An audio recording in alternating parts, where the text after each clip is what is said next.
Buenas tardes, soy Macario Lozano y este es su programa Jornal 2030. Gracias por estar con nosotros. Violeta, buenas tardes, ¿cómo estás? Hola Macario, ¿qué tal? Buenas tardes. En estos momentos el mundo entero incluso tiene problemas de sequía, de falta de cosechas, y en el país y concretamente en el Estado de México, que es un estado temporalero, también enfrenta esta problemática. Quisimos saber que nos dijeran los productores y los conocedores si es evitable, son evitables las pérdidas agrícolas. Así es, el campo siempre está sufriendo, ya sea por heladas, por inundaciones, por sequías, así que bueno, queremos ver cuáles son las expectativas y si se puede prevenir y hacer algo para evitar las catástrofes para los campesinos. Vamos a ver las respuestas. Yo creo que sí se puede, ¿eh? Sí, yo creo que es muy importante el que las áreas responsables del sector agropecuario nos den la oportunidad a los productores de primero dar a conocer, de difundir cuáles son los ciclos que ahora se tienen que tener para que nos dé buen tiempo para una buena siembra, para los trabajos y tener como oportunidad una buena cosecha, que fundamentalmente son el tema climatológico, el que pueda tener un buen tiempo para poder realizar una muy buena siembra, y eso pues tiene que ver pues con, reitero, con el sistema climatológico, tiene que ver con semillas mejoradas, tiene que ver con tecnificar el campo, tiene que ver con unos buenos trabajos, pero que exactamente la participación de las instituciones, del gobierno federal, del gobierno del estado, todo lo que tiene que ver con el sector agropecuario, conjuntamente con los productores podamos realizar un buen trabajo. Desgraciadamente para los productores, para los campesinos, cuando se pierde, se pierde. Ya nada es recuperable. Se puede prevenir, administrativamente, pero en cuanto a la voluntad del clima, del ambiente, del tiempo, pues no, porque nunca sabemos o si van a caer lluvias torrenciales o si van a venirse heladas atípicas, o no sé, pueden pasar muchos cambios climatológicos que no permitan que los cultivos se logren, pero lo que sí te puedo decir es que se puede prevenir, por lo menos se le puede, más que prevenir, dar la certeza, la garantía a los productores de que van a tener un seguro agrícola, que les da la confianza de que si algún siniestro climatológico ocurriera, pues van a tener la seguridad de tener algo de recuperación de lo que han invertido. No se puede prevenir porque fueron crisis climatológicas que la misma naturaleza dio y no podríamos prevenir, pero creo que sí, ya con estas situaciones tan graves, tan difíciles que acaba de pasar, debemos prever situaciones en cuanto a la siembra, por decir el ejemplo básico que en este momento todo el mundo pregunta, la tortilla, el maíz. Tenemos que prever realmente cómo volver a sembrar el maíz, qué clase de semilla, cómo la podemos sembrar y a dónde la podemos sembrar. Creo que sería una de las principales cosas de tratar de prever lo que ya nos pasó en este año tan terrible. Porque la situación de la sequía o de la mucha agua nos da precisamente esta situación de algunas plagas que desgraciadamente no se puede prever. Pero ahí sí, yo creo que tenemos ya los medios para tratar de que eso no nos pegue tan fuerte como nos ha pegado cuando nos agarra totalmente desprevenidos. Tenemos que buscar semillas de corto plazo, de temporal, de valles altos, porque aquí en el estado estamos a 2.400 metros de altura, entonces tenemos que buscar una semilla que se adapte y se acople precisamente a las circunstancias y a nuestro nivel de tierra que tenemos sobre el nivel del mar. No podemos evitar los aspectos de la naturaleza. Hemos sido parte de los desequilibrios que hay. Sin embargo, con información oportuna en cuestiones de clima, podemos anticiparnos y tomar decisiones de sembrar un cultivo o sembrar otro o sembrar con anticipación. ¿Qué nos pegó? Principalmente la helada. ¿En dónde? En el temporal. ¿Qué podemos hacer? Sembrar con oportunidades donde tengamos agua con riegos tecnificados y anticiparnos, sembrar más temprano. Si sabemos que van a venir heladas más tempraneras, entonces necesitamos adelantarnos más con mayor tecnología. Hay que convivir de aquí para adelante con ello y tenemos que hacer más eficientes. En el campo, tradicionalmente ha sido injusto el trato a los productores. ¿Por qué? Porque no se les ha dado la importancia de hacerlos más rentables económicamente. Y en el campo pues, es donde se agudiza más la pobreza. Por supuesto que se puede prevenir a través de la agricultura protegida. Nosotros en esos cambios climáticos, el invernadero es el medio extraordinario para incrementar la producción con calidad y cantidad. Yo creo que así, tecnificando el campo, va a ser posible que vayamos a la empresarialidad en el campo. Y además, la otra parte, si en apoyo a esto está la situación de la comercialización o de la agricultura por contrato, los productores estamos del otro lado. O sea, no, el cambio climático nosotros tenemos que adecuarnos a ello. O sea, no podemos decir que nos está pegando y nos crucemos de brazos. Tecnificando el campo, nosotros no tenemos que temerle al cambio climático, porque así ya lo hizo Brasil y ya salió adelante, y él nos puede vender hoy granos que están escasos en nuestro país.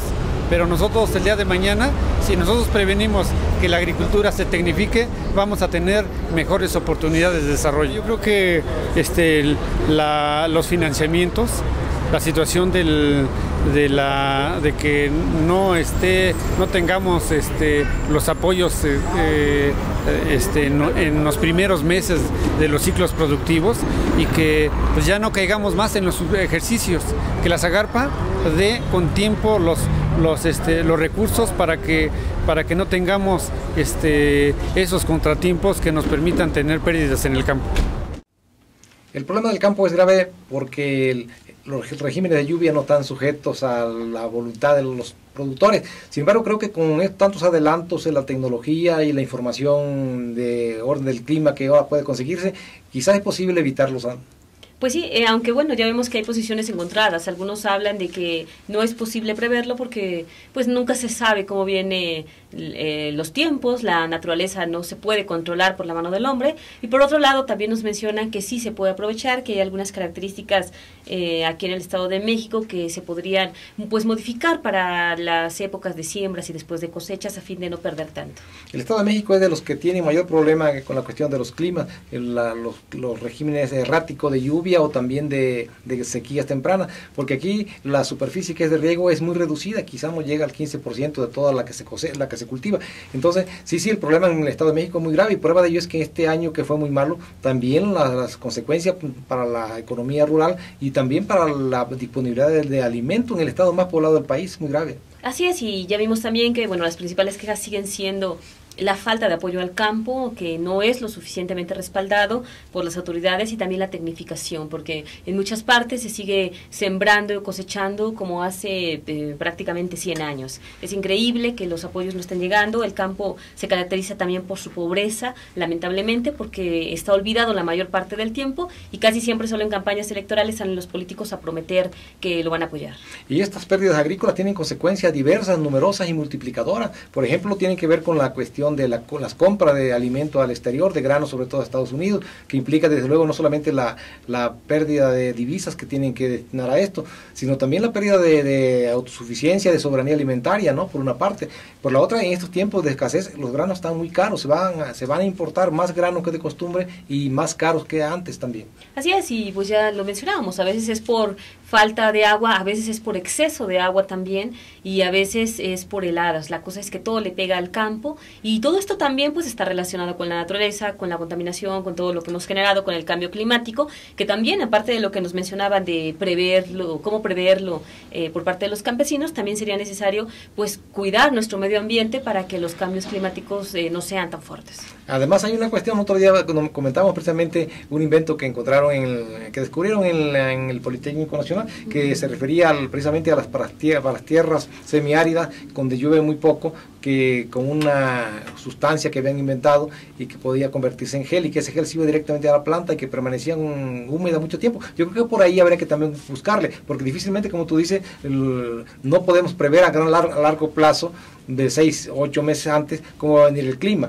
pero también sí podemos hacer este tipo, aprovechar esto, pero aprovecharlo de verdad con un impulso, con presupuesto y todo, ¿no? Así es, porque es muy fácil comentar que hace falta mayor eficiencia en el campo, pues sí, pero también hace falta muchísimo apoyo, hace falta capacitación, tecnificación, y por ahí también una idea que se ha estado mencionando y que no se ha hecho realidad, de establecer seguros para los campesinos. Evidentemente aquí el gobierno no se quiere arriesgar también, porque sabe que pues en el seguro tendría que destinar muchos más recursos hacia el campo, y la verdad es que pues no hay voluntad para hacerlo. Y lo que pasa es que también en los seguros agrícolas, desde luego son positivos, son sobre todo para la economía de las familias que viven del campo todavía, que son muchas en el Estado de México, pero tienen la desventaja de que ataca los efectos y no las causas. Desde luego es bueno que alguien que pierde la cosecha no reciba dinero y no quede sin ingresos, pero lo bueno será que se busque tecnología, que se trabaje mucho para poder enfrentar estas adversidades del clima y que se pueda para trabajar y producir aún en estas condiciones. Sí, la verdad es que la prevención es lo que se requiere, lo que se tiene que hacer. Finalmente también aprovechar los estudios que existen, como tú mencionas lo del Instituto Politécnico. Habría que ver qué está haciendo también, por ejemplo, la Universidad Autónoma del Estado de México, la UNAM, y bueno, asesorarse de gente experta, gente estudiosa, para que también todos esos proyectos, investigaciones, no se queden solamente en el papel. Sí, el campo se abandonó tanto que, por ejemplo, en la zona metropolitana y del Valle de México, de la que gran parte corresponde a la entidad mexiquense, pues se han perdido las mejores tierras, las más fértiles, incluso las que tenían valor estratégico como reserva de agua para la filtración de agua al subsuelo. Eso todo se perdió, prueba de que el campo ha estado abandonado, los propios ranchos ganaderos ya no existen.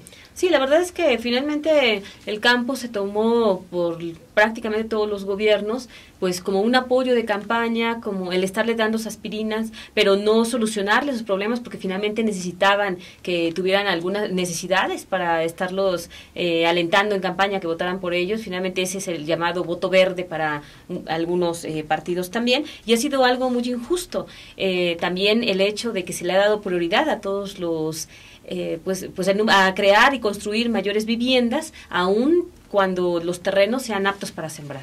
La prioridad que le han dado al campo desde siempre los gobiernos, pero menos últimamente, ¿no? Pero desde un principio se habló, incluso un alto funcionario de la Secretaría de Agricultura y Ganadería aquel tiempo decía que los campesinos no se habían organizado para producir, sino para votar, y efectivamente hasta ahora se les ha visto como potenciales electores, como apoyadores de los candidatos para que ganen cargos, pero no como productores. No se les organiza para producir, no vemos pues organización en el campo para producir. Sí, la verdad es que sí es lamentable y es muy criticable, por supuesto, que muchos campesinos viven en condiciones lamentables, que podríamos regresar a principios de 1900 y posiblemente las condiciones serían muy similares, lo cual quiere decir que no hay progreso, que no hay desarrollo, y que finalmente todo ha quedado en el discurso por parte de las autoridades en relación con el campo. Además, las condiciones de ahora son diferentes a las de hace 50 años, 40 o 30 todavía. Es decir, la población era menor, consecuentemente demandaba menos producción, pero ahora hay mayor producción, mayor población requiere mayor cantidad de alimentos y la tierra se va reduciendo porque las mejores tierras están acaparándose en la cuestión habitacional, ¿no? Así es, y las autoridades no se ve que estén respaldando a los campesinos, y por eso, viene también la migración hacia Estados Unidos, viene el abandono y la venta de muchos terrenos que los necesitamos, porque primero necesitamos alimentos, que se siga produciendo para que nos puedan abastecer. No somos un país autosuficiente y eso nos pega por todos lados. Y por otro lado necesitamos tener tierras también para que cuando llueva, se sigan recargando los mantos acuíferos. La verdad es que no solamente se trata de construir, pavimentar y echar cemento donde sea. Tener tierras es necesario. Y alguien de los entrevistados nos decía que las condiciones del clima difícilmente van a cambiar, y si cambian, no cambiarán para bien, cambiarán para mal. Consecuentemente necesitamos políticas a largo plazo desde ahora, y desafortunadamente yo en los que quieren ser presidente de la República no veo programas específicos, propuestas concretas y sobre todo que digan con qué pueden impulsar el campo. Sí, la verdad es que le están dando al parecer mayor prioridad pues a industrias, a empresas, a los grandes empresarios, en lugar de pensar también en los campesinos, que finalmente somos un país que se ha caracterizado por su campo, por los productos agrícolas que tiene. Ahí está la tortilla, por ejemplo, cómo sufre todo el país, independientemente de las clases sociales, cuando sube el precio de la tortilla. Sí, además no hay que olvidar que los grandes países desarrollados, industrializados, poderosos económicamente, tienen un campo próspero. Así es, sí. Y buscar esa autosuficiencia que tanto se ha mencionado y que lamentablemente nosotros estamos muy lejos de alcanzar. Así es. Pero bueno, pues vamos a esperar que haya más apoyos y ojalá que no solo queden promesas de campaña este año electoral. Vamos a un corte y volvemos.